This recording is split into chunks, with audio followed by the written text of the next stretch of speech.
Do you know what Mao Mao and Jingxi's names really mean? Why do certain flowers showing up over and over again? Did you really catch everything? In my last video, we tried to figure out which Chinese dynasty the Apothecary Diaries is based on. But trust me, there's way more hidden symbolism just beneath the surface, waiting for you to spot it. Also, could the author have planted clues to the ending from the very beginning? Come along, you might see the Apothecary Diaries in a whole new light. Important notes before we begin. I'm only referencing the anime here, not the original novel or manga. What I'm going to share is purely my own interpretation, take it with a grain of salt. And yes, spoiler alert, you've been warned. Now let's talk about the characters' names. As a Chinese person who knows a bit of Japanese, I noticed something interesting right away. Many of names in the Apothecary Diaries read using a Japanese-style approximation of Chinese pronunciation, but not all of them. You can tell it's Chinese pronunciation just by listening to how some names sound. For example, Mao Mao, Mao Mao, Biu Biu, Gaoxun, Gaoshun, Kojun, Xiaolang, Xiaolan, Xiulang, Mei Mei, Mei Mei, Bai Bai, Pailing, Bailing, Hakulei. But then, there are others that clearly use regular Japanese readings instead.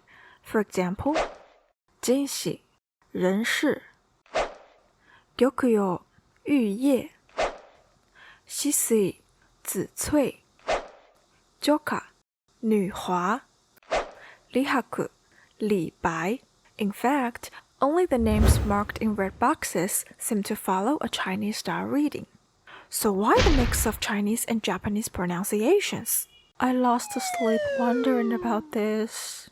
Then, I found out the author once said that the pronunciation of characters' names were basically chosen at random, as long as readers can clearly tell them apart. But I still think there might be some deeper reasons behind it, consciously or not. Here are a few possible factors I came up with. Number 1. Some Chinese sounds simply don't exist in Japanese, or are awkward to pronounce. For instance, names like Jinshi, the Chinese pronunciation, Renshi, don't have similar equivalents in Japanese phonetics. Even the author admitted that some names are hard to remember, and trying to force a full Chinese-style reading would just confuse Japanese readers. Number 2. Names that affect the plot might be easier for Japanese viewers to understand if kept in Japanese. For example, characters like Shisui and Suile, whose names clearly connect, are probably easier to catch in Japanese than in unfamiliar Chinese forms. Number 3. Well-known historical and literary names may have been left in Japanese on purpose. Lihaku, for instance, he shares his name with one of China's most famous poets, Li Bai, also known as Shi Xian, the poetry immortal. While the anime character is not based on the historical figure, keeping a widely recognized name was intentional. The author also mentioned this on X.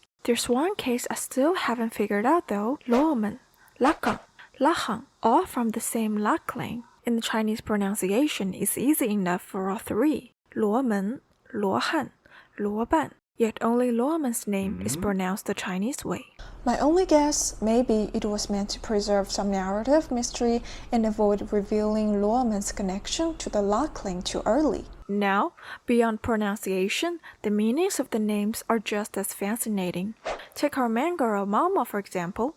Mao literally means cat, and Mao Mao is a cute way to say it in Chinese, Mao Mao. And how Gaoxun calls her is Xiao Mao, which means kitty. So yes, she's basically named Cat. But what about Jinshi? I've always wondered why he's called that. Firstly, the character Shi. In ancient times, it was a noble title that showed a person's place in the clan system. So Jinshi, in Chinese, Renshi, can be interpreted as a person with a family name Ren, somewhat like the Ren clan in an ancient context. As for Ren, here are some theories I've come up with. First, Ren looks very similar to Wang, meaning king, especially in ancient scripts like the ones from the Warring States or Qing dynasty. Also, Chinese people can easily associate Ren with the 9th of Tiangan, the 10 heavenly stems, which comes from traditional Chinese astrology. Ren represents young water, powerful, flowing, and ever-changing. A 9 is considered the most young, active, bright, and masculine number. According to the I Ching, an ancient Chinese divination text, it symbolizes power and imperial authority, hence the phrase 95之尊, 9-5 prestige, referring to the position of the emperor. So, was the author hinting at Jinxi's true identity from the start?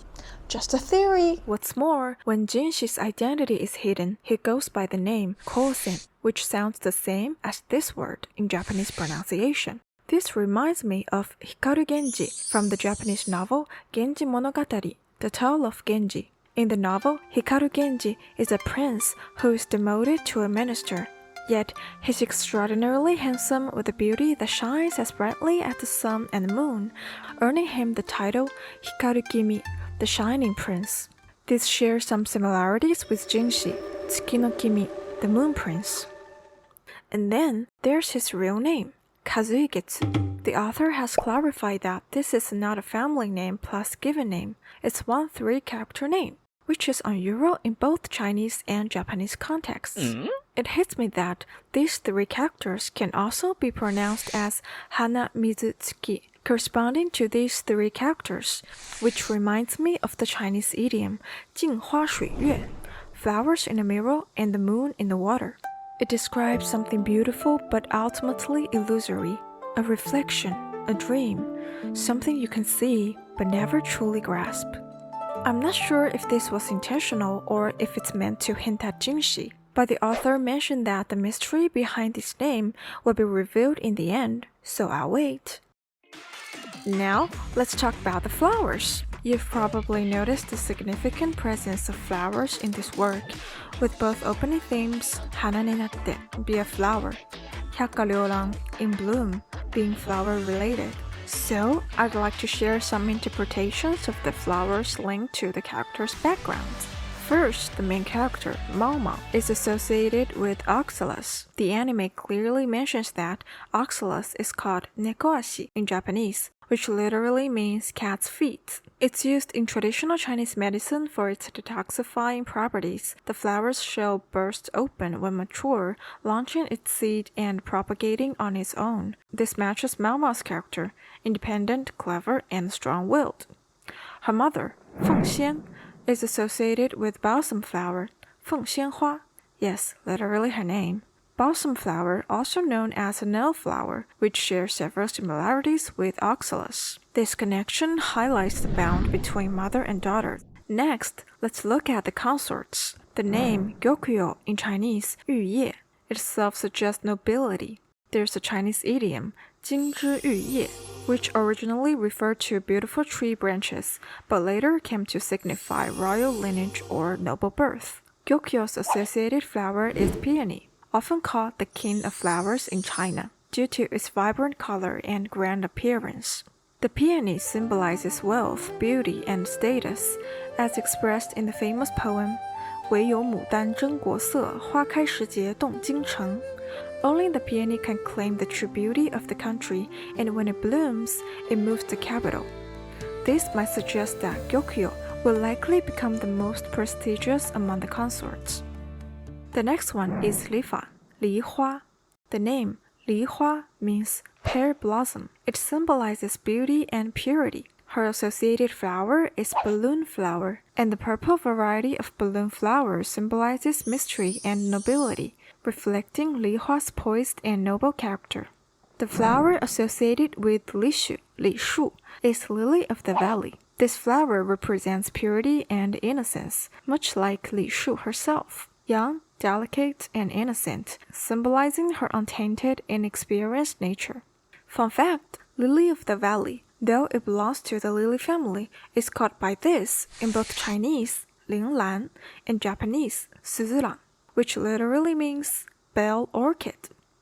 Please remember these 2 characters, we'll be using them later.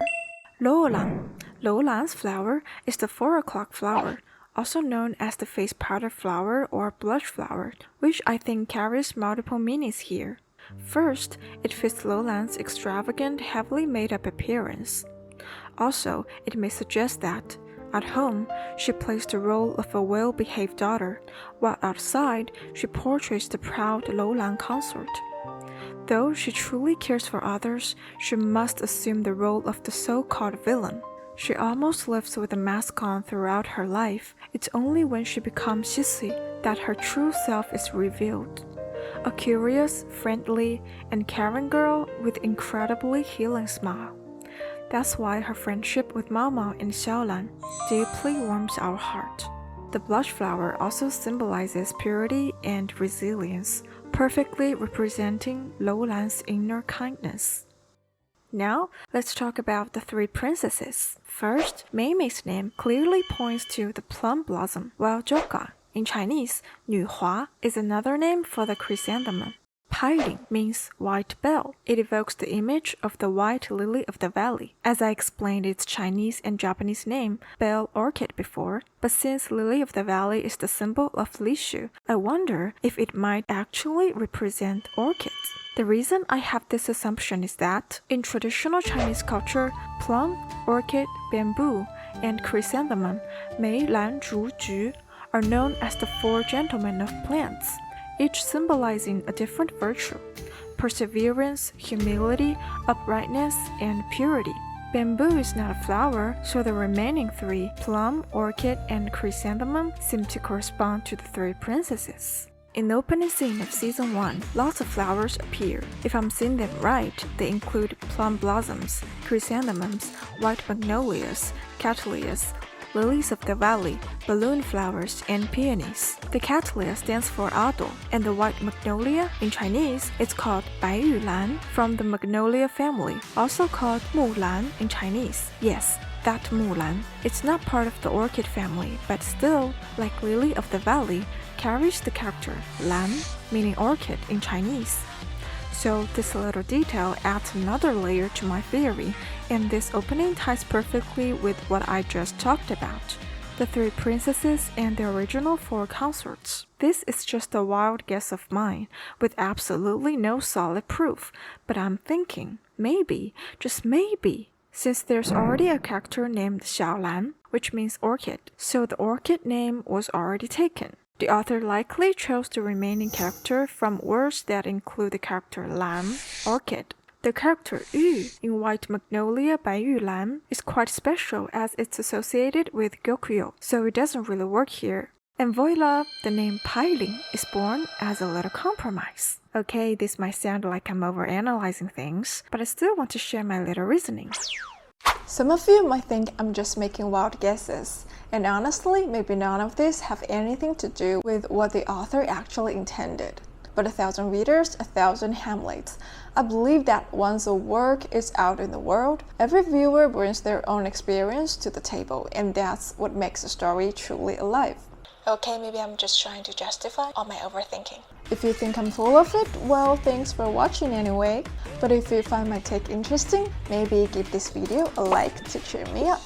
One more thing, this character, as in Gyokuyo and Tamamo, means jade and is pronounced Yu in Chinese. Yes, it's my name. I'm Yu. See you next time. 下次见。